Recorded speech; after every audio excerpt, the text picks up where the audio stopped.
Intro to Marketing. Not an entirely conclusive collection of marketing options, but a lot of them in one place. With USA Today bestselling author Virginia Nelson. Hi. What I'd like to do with you all today is pretend that you do not have a book yet on the market. Now, for some of you, I know that may not be a stretch. You may have a finished book and not yet have it on the market. But we're going to go through, I'm a new author. I need to build a website. I need to start a newsletter. I need to try to generate hype on my pre-order. I need to know what to do during my release week. I need to know what to do for backlist.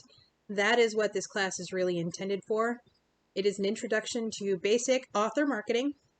It is not as deeply in depth as some may go, but I'm going to give you as much information as I can, and hopefully it'll help you out. So to start with, we're going to discuss, you've got that contract, your book might be in edits, or I don't know where you're at in the process, but your book is not yet on the market. You need to now build your author audience. So the very first thing most people will tell you is you got to have a website. Most people don't usually, though, go into explanations of how one does that.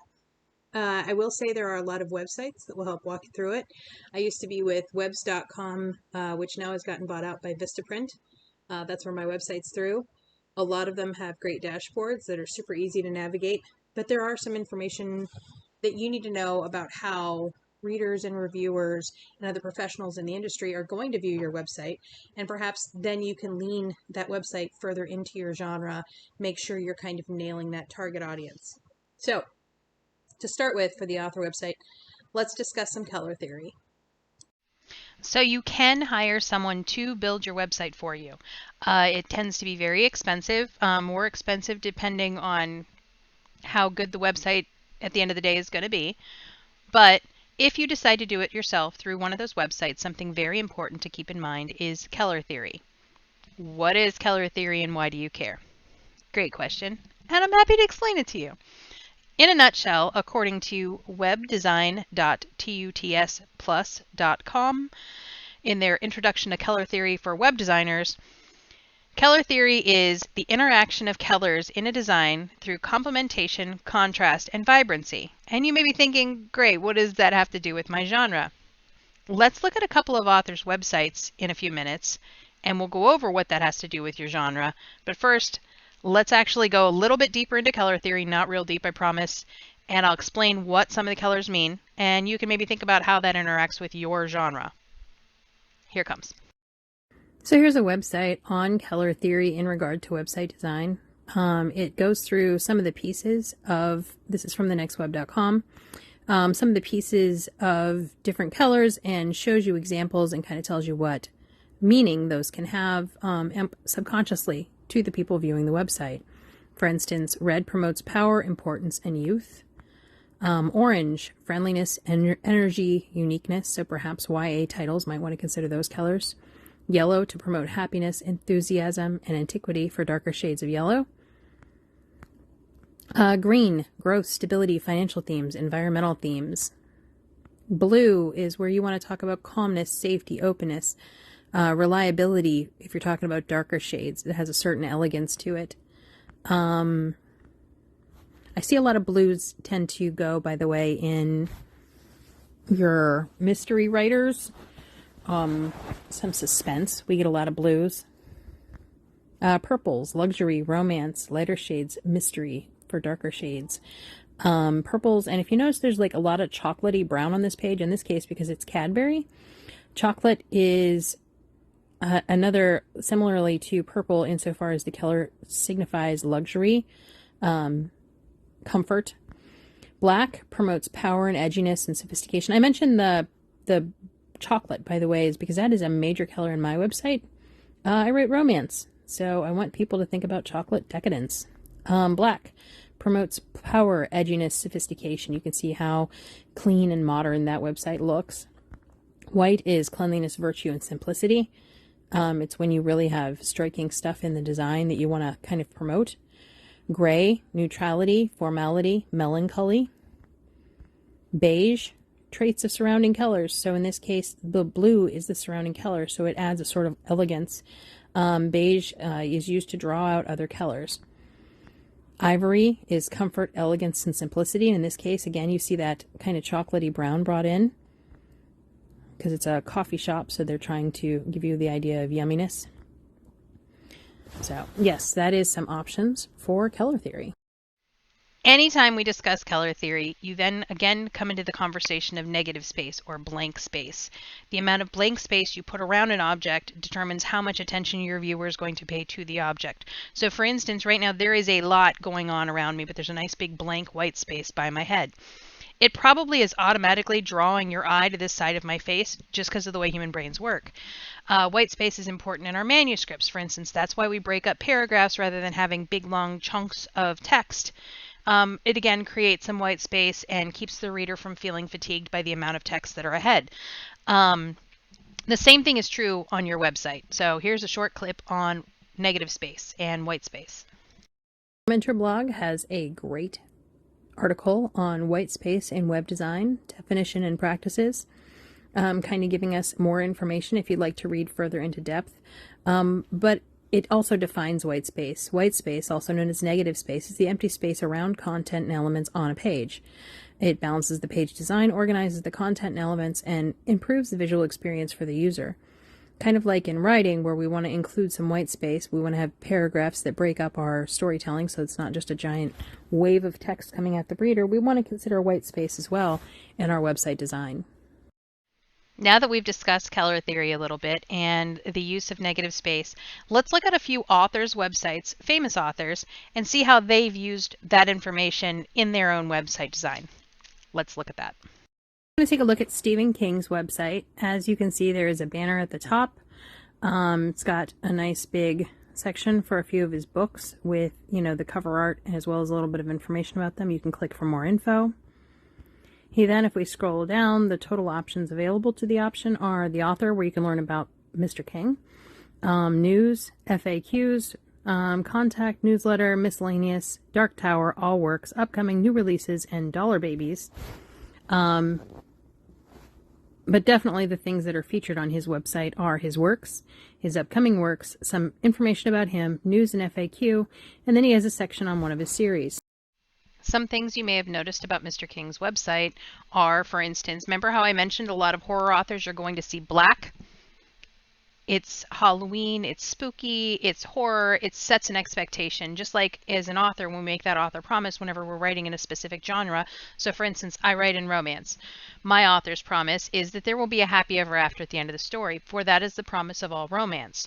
If it is a mystery, the author's promise to the reader is, you will find out who done it. The author's promise is very similar to whenever we're looking at things, there's a certain expectation that's set by the use of color, the use of design. So for instance, in horror, we saw on Mr. King's website, lots of black, splashes of oranges or reds that are very vibrant, very jarring. It was definitely intended for a psychological impact upon people viewing that website to give an expectation of, this is a horror author. So it's definitely something you want to consider, how the color is going to reflect where your career is at that time, what your genre is, and what your expectation you're trying to give that reader. Something else we can notice from each of these websites as we go through are the sections. You're going to notice some very common themes as we go through these. For instance, every author website has a books page or a current works or whatever they call it, but it's going to be a section where their books are featured. There's going to be a section that's about the author. Usually you're going to have, for instance, an FAQ. If you have a lot of questions people are asking you, like, is there more to this series? That's something you would put in your FAQ. So let's go to the next one. Going to something I'm much more familiar with, romance. Roberts is a romance author, and she also writes suspense. You'll see, since she has more contemporary works, we see a lot of white space on her page. A lot of clean looking lines, again, to reflect that genre. Similarly to Stephen King, the options we have on hers are About Nora, her books, Explore, Shop, and Connect. The Connect, of course, being options to connect with her on various social medias. Next, we're going to look at my favorite author, because this is my class, and I can. Anyway, Kristen Higgins is a author of, originally she started out in rom-coms. They were contemporary rom-coms, and she has slowly throughout her career moved into what one might argue is definitely contemporary women's fiction territory. As she's made the journey, it's been really interesting for me as a reader slash author myself and somebody in the industry looking at her website. When she first started out, she had this really wholesome, like it was dogs, there was like a white picket fence, something grass, blue sky kind of banner. And then a lot of clean white and blues, light blues, very contemporary. It set an expectation. Let's look at her website now, which no longer is quite so sweet and cutesy as it used to be, but still offers that promise of contemporary, classy. Let's look at it. Again, with Kristen Higgins, it's a contemporary author of romance and women's fiction. Again, lots of white space, lots of focus on the book covers themselves, lots of clean lines, and the sections we have to choose from are about books, appearances, contact, blog, newsletter, and Crappy Friends, which is her podcast. I liked including her not just because she's my favorite author and everybody should read her because she's amazing, not just because of that, but because of the fact that I couldn't get a screen grab of her old website, but just the evolution of her career being reflected in that website design, I found really interesting and something we all can keep under consideration if perhaps our careers vary. Like, I started out, I was going to write urban fantasy. I have had a career that was almost strictly romance. I do have paranormal romances, but I'm best known for my contemporary romance. I didn't plan on writing romance at all. So as you go through your career, there's a chance you'll evolve. And when you do so, you can continue to set that expectation for the readers simply through things like website design. So something to keep in mind. Let's look at one more website. Here's a website that may be familiar to some of you. Andy Weir, the author of Project Hail Mary. Again, for sci-fi, he went for a very clean, lots of white space. Penguin Random House apparently is running this page. And the options we have are events, Project Hail Mary, which is one of his books, Cheshire Crossing, Artemis, The Martian, so each of the books individually, and about the author page, contact page, and where to connect with them on social media. As I mentioned previously, you can design your website yourself, which is where this would be useful. I did a quick screen grab from one of the websites that are available online. You can just search create a website and find a plethora of them. There are many different YouTubers, TikTokers, and others that have discount codes you can use on various websites. But here's a screen grab of one of them just to show you how absolutely simple it is to create a website if you choose to create your own.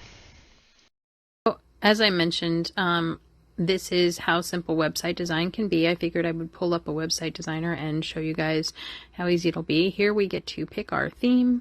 We've got a bunch of different themes to choose from. We're going to say we're going to make me a very contemporary author, so we're going to go with the clean look.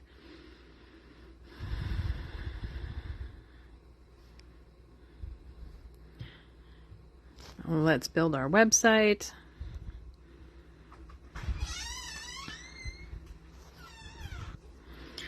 So then we've got our little website for Author Authorington. We can then fill in all of the different sections. And our website, then we have the option to, of course, publish it, which I'm not going to publish the website of Author Authorington. But I just chose colors and a theme. I told it I was an author, and this is what it came up with. So it can be as easy or as hard as you'd like it to be. I just don't want anybody to feel like they have to pay tons to create a website. You know, we need thousands of dollars. When you're first starting out, you don't actually have to do all of that. So another option to be considered. So we went over some color theory and the use of negative space. We've kind of went over a few different authors' websites and looked at how they did it. The only other thing I would mention is you remember seeing all those sections on the author's websites. Keep that in mind, the sections that you want to make sure you include in yours. You can certainly, as Timmons likes to say, do more reconnaissance and look at other authors' websites in your genre, get ideas from them. Don't copy them, but like the what pages they use can definitely inform what ones you want to make sure you include in your website. If they're making color choices, you can definitely, if that's within your genre and you see like everybody in my genre is using black on their website, perhaps that's where you want to go if you want to set that reader expectation.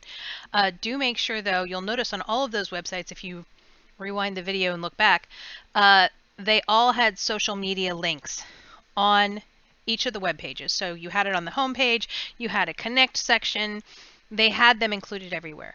Make sure you're giving the readers the opportunity to connect with you on other platforms, and do definitely try to claim your name on those other platforms.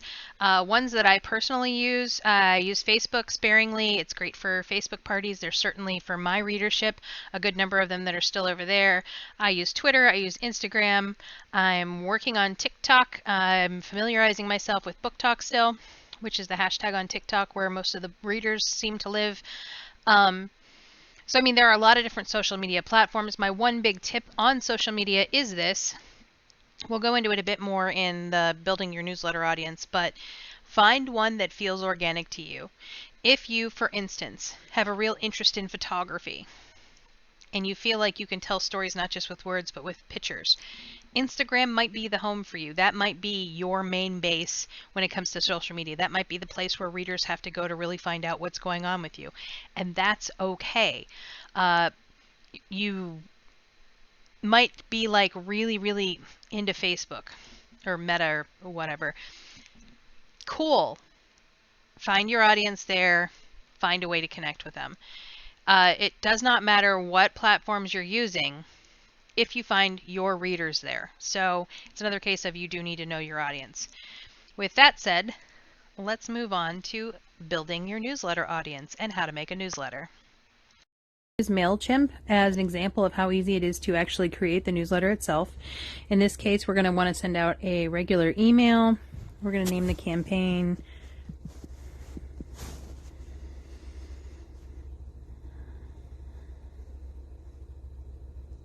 just waiting for it to come up.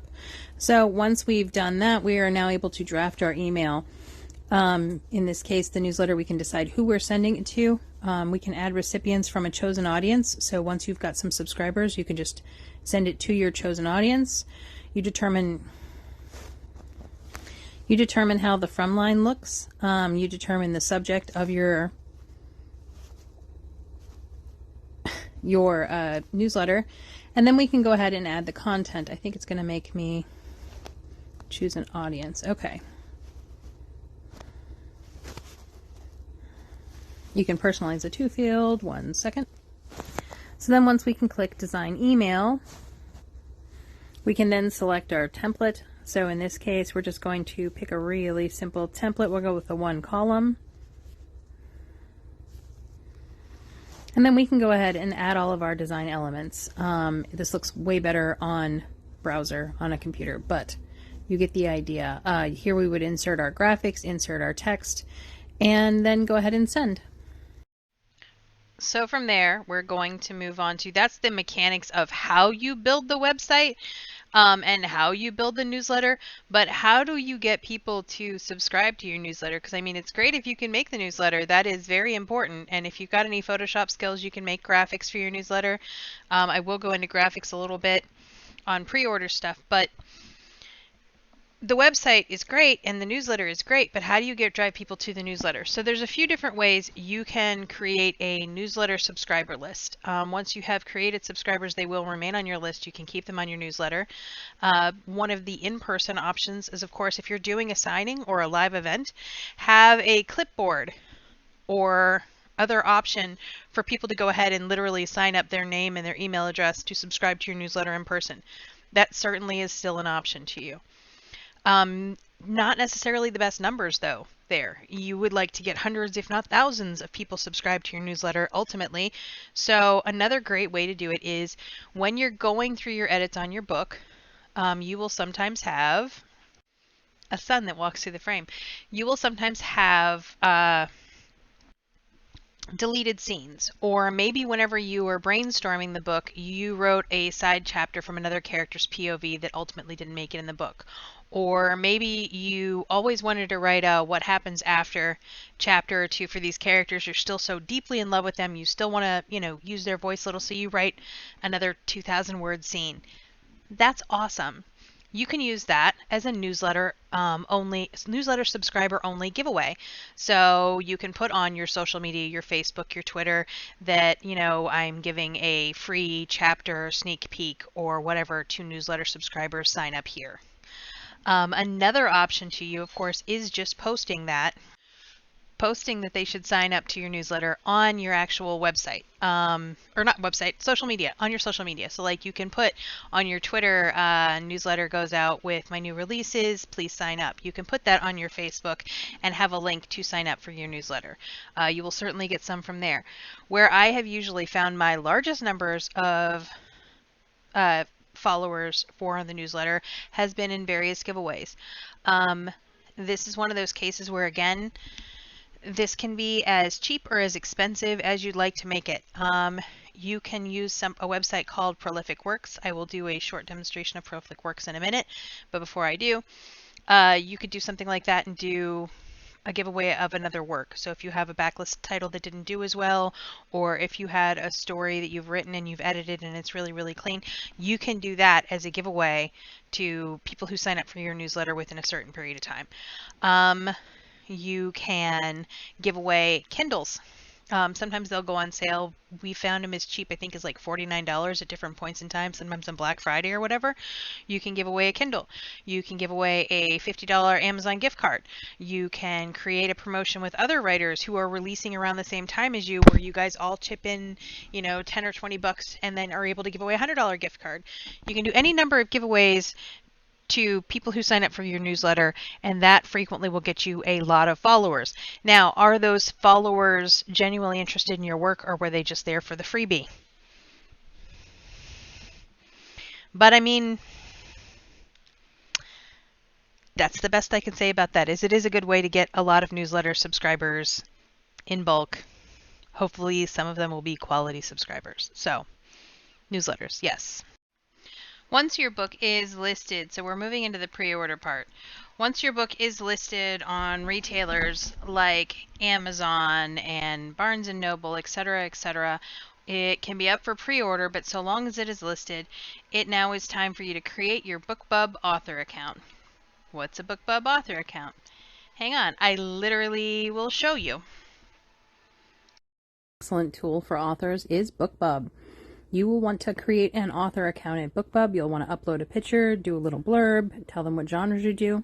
As you release books, you're going to want to come to BookBub and claim your books. I'll show you how to do that in just a second.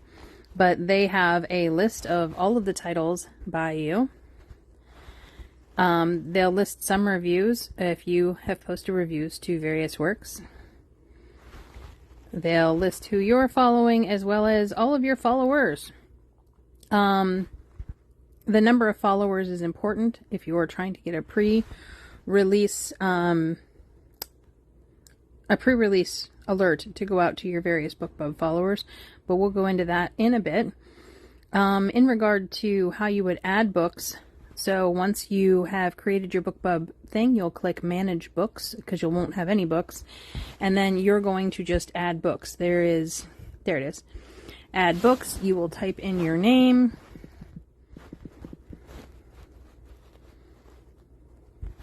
And then you can scan through and see if there's any titles you should add. For instance, these are probably released by distributors that for some reason I have not claimed them. But yes, these are all books by me. So I can just go ahead and click add, and it will then add them to my book list. The BookBub ads are important for a couple of reasons. Well, BookBub itself, having a BookBub author account is important for a couple of reasons. One of which is one of the best ads I have ever had was through BookBub. It definitely you'll see an uptick in sales. I've never heard of anyone getting a BookBub ad that didn't pay out within the first couple of hours. So although, especially for romance, they tend to be a more expensive ad, totally worth it. They have special rules on their ads, like you have to have, I think, 40 positive reviews, 4 or 5 stars, or something like that, but their ads are amazing. In addition to ads, though, they also do pre-release. And now they allow 2 pre-release, and I have a recording of the newest information on that as of a couple days ago. One sec. As of June the 15th, BookBub now offers a double pre-order alert, so you can actually do 2 different pre-order alerts on your title. And let's find out some more information about that. And as we can see, pre-order alerts are available for authors with over 1,000 followers on BookBub and cost 2 cents per follower to send. So if you are working with a publisher at this point, their publicist team or whatever publicity they have may reach out to you. If they do not, if you are with a small press, or if you are independently publishing, the following information will be quite valuable to you indeed. So once you have your book cover, and you know you've got your pre-orders links, you actually have the links, so you have uploaded to distributors and you have pre-order buy links. That is when I recommend you share the cover, because there are impulse buyers who will go, excuse me, one sec, and they will buy your book based on the cover. You don't want to miss that opportunity to have that audience that might have impulse bought the book just based on cover art. So my best recommendation for that is if you share the cover art prior to the links being available, it's great. But again, readers have short memories. There are tons of books being released every single day. The best way to grab their attention and have them make that impulse buy is to have both your cover art and the pre-order links when you release that information. Now, ways that you can release that information. You can contact other authors and see if they will share it on their pages, because other authors, of course, are followed by readers, and that is who you want to reach. You can possibly additionally go on a blog tour. You can buy blog tours through various blog companies. They range anywhere from as low as, I think, $25 to hundreds of dollars, depending on what blog company you hire. These blog companies, these blog tour companies, have a set list of different bloggers that they work with. They will send your blogs out to them. You possibly will have to rate a couple different topics. That's definitely an option available to you to generate pre-order hype.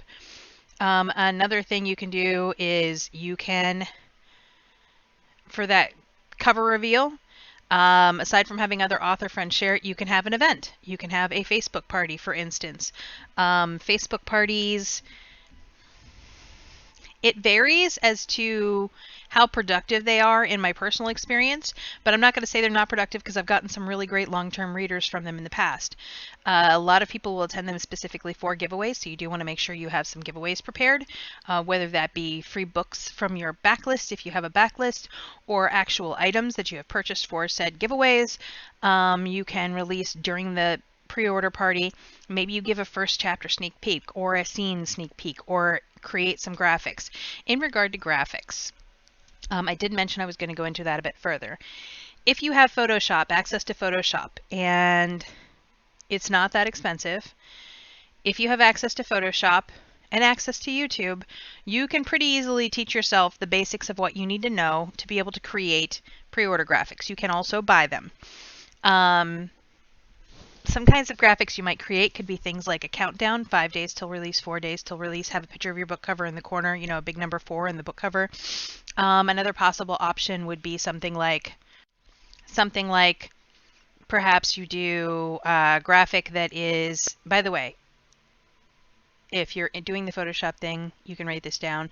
I usually go 2000 by 2000 and 300 or 350 DPI. Usually that's great for all the platforms. It's the right size for Instagram. It's the right size for Facebook. It's just a nice universal size is 2000 by 2000. But for the promotional graphics anyway, the memes, you can put the book cover in the bottom corner. You can put a quote from the book and then have a stock photo in the background. And there's a graphic. It doesn't have to be, you don't have to be an amazing artist or extraordinarily skilled with Photoshop for this to be an avenue to you if your budget's tight and you're looking for a way to promote your work. For the stock photos, of course, you can use photos you take yourself, so long as there are not, you know, people or things in them that are commercially something you're going to get charged for. It's like if you take a picture of a beautiful sunset and you want to use that as the background for, you've written a mystery and it's a murder at the beach and you've taken a beautiful picture of a sunset at the beach. You can use that as a background, toss a quote on it, put book cover on there, and then post that to further promote your coming order. There are a bunch of different stock photo sites where they are commercially licensed. You get a standard commercial license. There are everything from, you can get a subscription to where you have a set amount of files that you can download a month, or you can buy one-time use only. Some of the stock photo sites, websites that I have used in the past are as follows. There is, can't think of the name of that one right now. Well, there's Shutterstock. You can use Deposit Photos. They have a subscription, I know for sure. There is iStock, and there's another one that I can't think of right now. But anyway, those are examples of some stock photo companies that you can buy commercially viable images from to use in Photoshop if you wanted to create a graphic. You can buy graphics. There are quite a few artists online. You can find them anywhere from Facebook to Fiverr. You can find graphic design artists who can generate graphics for you if you are looking to promote on social media and you want to include a graphic. My one recommendation is this in regard to links. Facebook sometimes hides posts that have links in the caption. So if your picture and then the caption with the picture is a link to buy the book, sometimes Facebook will hide that because they understand that you are trying to market an item.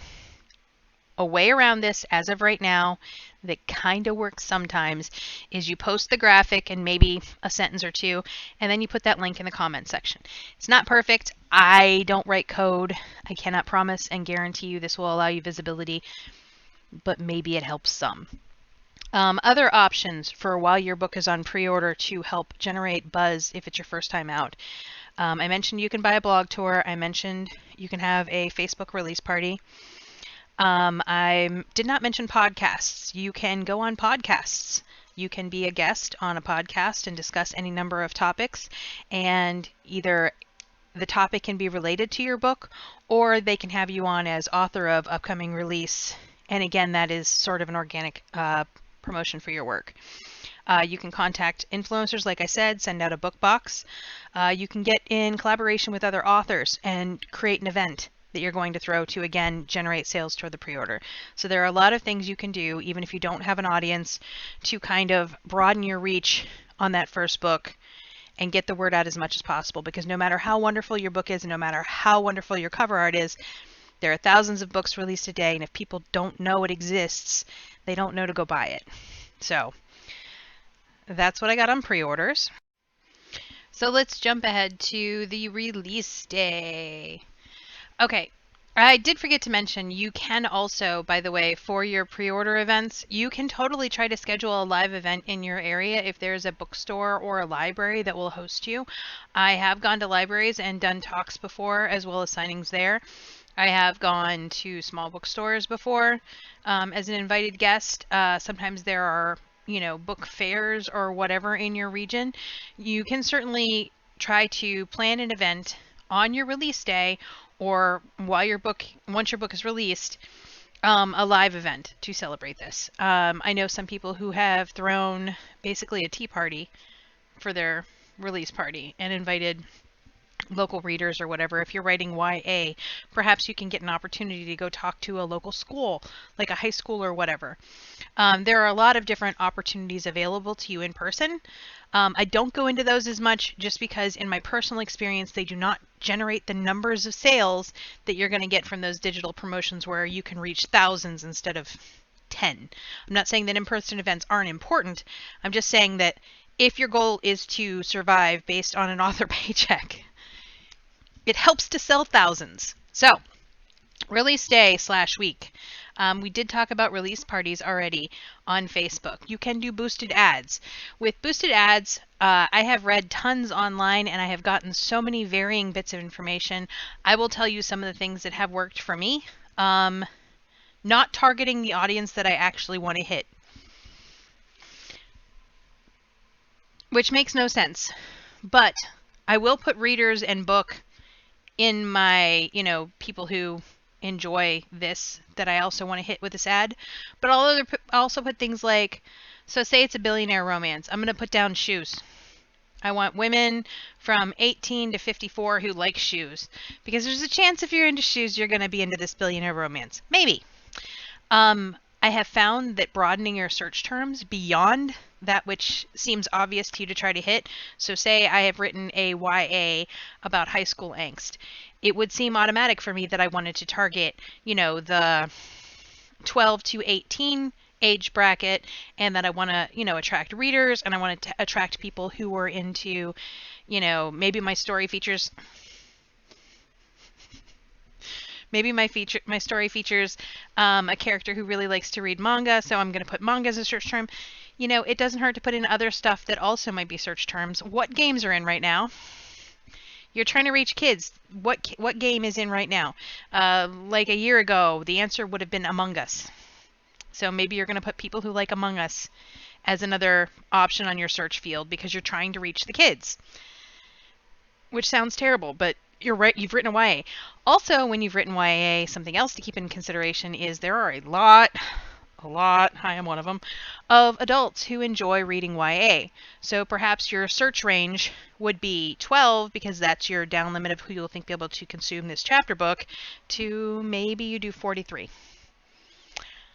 I don't know. I'm just saying that sometimes you want to, whenever you're doing a boosted post or you're doing a Facebook ad, broaden your range beyond that which would seem obvious to you immediately, because perhaps there are other search terms that will get you more organically in front of the people who might be interested in buying your book.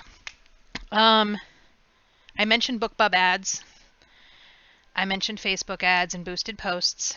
Newsletter sharing. So you've got that newsletter. You have been working really, really hard during your pre-order, those months of pre-order. You were working really, really hard to build your audience. You have 500 followers. Well done. If you send out a newsletter, you're going to reach those 500 followers. And that is great.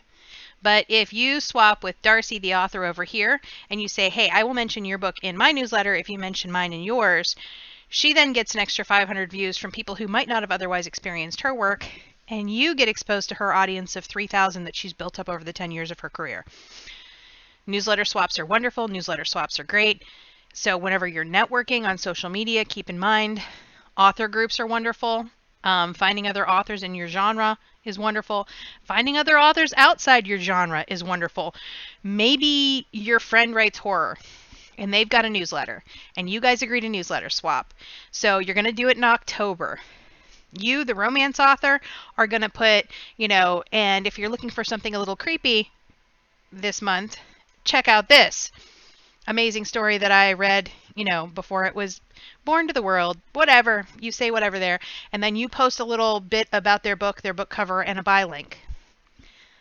The readers, I like romance. I also enjoy sci-fi and fantasy. I also occasionally really enjoy horror. Readers are readers are readers, and sometimes we just want a different flavor. Sometimes you want steak, sometimes you want ice cream. It's not always going to be the same. And aside from the fact that readers cross genres all the time, maybe that reader I'm sending my newsletter out to has a son who is super into horror, and she sees that ad for that horror book, she's going to buy it.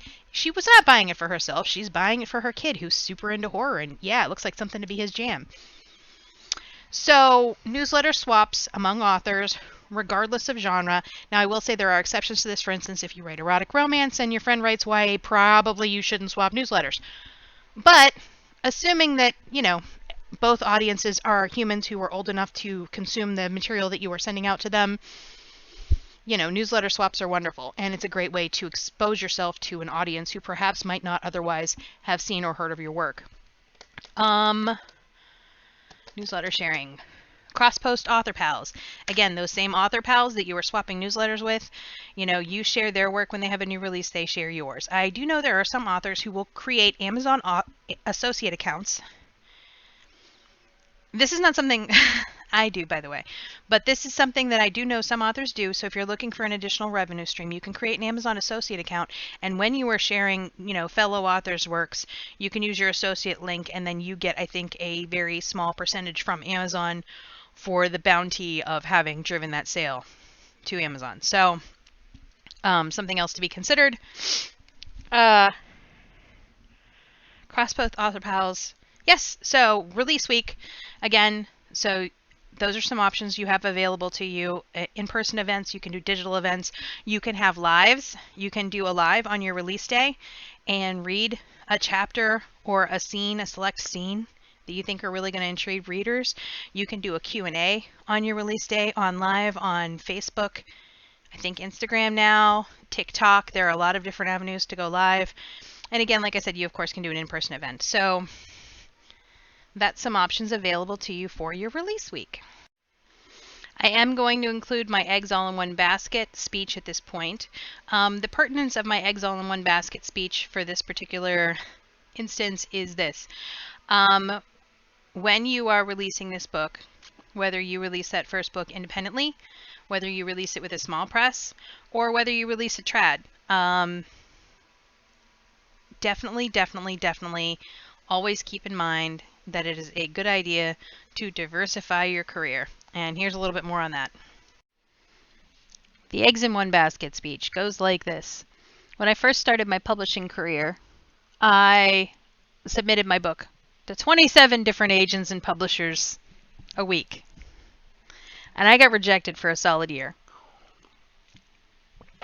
I finally did get offered contract by Sapphire Blue Publishing, which was awesome. They were a great publishing house. Tina Guru ran that publishing house. I published my first book, my second book, and then my third book through Sapphire Blue Publishing. But then Tina went to a signing, and she had a really bad headache, and she fell over. And it turned out she had a bit of what she called a brain blowout. Some blood vessels had ruptured in her brain, and she was hospitalized, and she came back, and she's doing so great now, and her books are so wonderful. So highly recommend Tina Guru.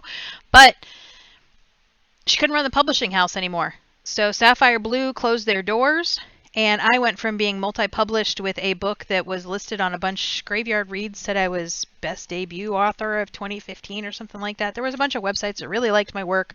I was doing good, felt like my career had a start, so I went from being multi-published in that to I had no books out at all, and I was starting back again at square one. So my opinion is always, do not put all your eggs in one basket. Even if your publisher is absolutely wonderful, life happens, and it happens when you least expect. Years later, I've worked with bad publishers. I was in the Red Rose publishing thing. I was in Alora's Cave when Alora's Cave crashed. I was very sad to watch Sapphire Blue close their door, or not Sapphire Blue. Sapphire Blue, yes, I was sad when they closed their doors, but Samhain, I was with them. I had 3 books with them, my Watkins Pond series. So my point is that anytime you put all of your eggs in one basket, if that basket falls, you're then just out of the game. In addition to the fickleness of publishing itself, which, I mean, we've had things like All Romance eBooks was huge. That was a huge website, and they started their ARE books. I was published with them. It was awesome. They closed their doors. So aside from just sheer fickleness of people just closing, there's also the factor of whenever you publish with a publisher, there are certain readers who are dedicated to that publisher, I have found. So whether it be like Raw Dog Screaming Press that you're published with, or Evernight Publishing, or any number of any other publishers, there are some readers who every book that publisher puts out, they buy it. Now, if those readers have never met you before, they've never read your books before, and this is their first introduction to your work and they like it, there's a chance they're going to start following you as well and look for other works you might put out with other publishers or other places. So every time you publish with a small press or with a different publisher, did you hear that noise? That was my son. Oh my God. But anyway, anytime you publish with a publisher, you're then getting introduced to that audience of dedicated readers. And there's a chance that you're going to pull a few of those fans into your fan base as well. And if they're in your fan base, they're going to follow you across platforms, and you're then growing your audience. So if you have an opportunity to publish with a different publisher, my theory is always do not put all your eggs in one basket. If you want to self-publish, that's awesome. You should probably also try to work with some publishers too, because again, you're then being introduced to all of their readers. I started out my career 2011, my first book was published, I think. Anyway, So I started out my career many, many years ago, and I have been with tons of small publishers over the years since. Good ones, bad ones. I've gathered readers from each of those experiences. Sometimes they were short stories that were only like 10 or 20,000 words long. Sometimes it was full-length works that took me quite a bit longer to write. But in each of these experiences, again, I was gaining a few readers here, a few readers here, a few readers here. So not only were my eggs not all in one basket and therefore prone to breakage if something happened to my basket, I also was just picking up a couple people here, a couple people here, a couple people here, tossing them in my basket. So I highly recommend to all the writers that I talk to, loyalty is great and all that, but at the end of the day, this is your career. And you want to make sure it has the best chance at survival as possible. And you've just got a better chance across the board if you do diversify your work and put it out with quite a few different people. So we've gone over lots of stuff. One sec. One other avenue that I forgot to mention previously was book conferences. There are both writer and reader-based conferences available all across America. They vary in price range from extraordinarily affordable for some smaller ones to wildly expensive. It is a wonderful networking opportunity to get to meet other authors, publishers, agents, and people in the industry you might not otherwise meet. It also is a wonderful opportunity to meet readers. I met a couple of really loyal readers who to this day still read me at a conference once. They were sitting at a table by themselves. I walked over, I started talking to them. I didn't talk to them about my books. I asked them if they were having a good time because they were looking kind of down and all by themselves, and they paid a lot of money to be there. So, you guys all right? And they were like, yeah, we came to this thing because we wanted to meet, and they named an author. And I was like, cool, hang on a sec. I went and got that author. I brought them over to the table. I said, here's a couple of fans who'd really like to get an opportunity to talk to you. The readers were happy, the author was happy, everybody was happy. We sat down, we're having our meal, and the chick looks across the room and goes, or looks across the table and she goes, your badge says author. And I was like, yeah, I'm Virginia Nelson, best known for Penthouse Prince. And she had read my book and loved it. And so she was super excited to get to meet me. But it didn't feel like a sales pitch because it wasn't a sales pitch. So I will say that your interactions with readers, if you can keep them as genuine as possible, if you can remember that you too are a reader and that you love books, and you can come and bring that to the table, a lot of times it'll give the reader the opportunity to not just see you up on that pedestal, but to see you also as a reader. And don't we all just kind of like being seen by people who are like us? So anyway, your book is out. Congratulations on your release. You can use your backlist as a promotional tool. Never be afraid to use it as a promotional tool if needs be. You can offer free copies of a book that has been out for a couple of years as a giveaway prize for future releases, assuming that that book is not under contract and you are not limited as to how many copies you can give away, in which case you should definitely talk to your publisher before just giving away books. But if you're self-published something and you are not held to a publisher standpoint, or perhaps if you did not use away all your giveaway copies back when the book released, you can then take those giveaway copies forward into future release parties and use them as a prize for readers. And what better promotional tool than other pieces of your work?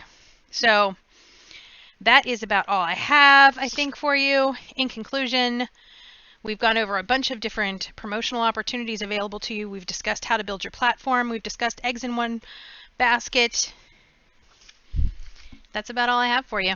Thank you so much for joining me, and I hope you found some useful information. If you have further questions, please feel free to contact me via social media, my email, or if you are attending the conference in person, I will be there as well. So see you there. Have a good one.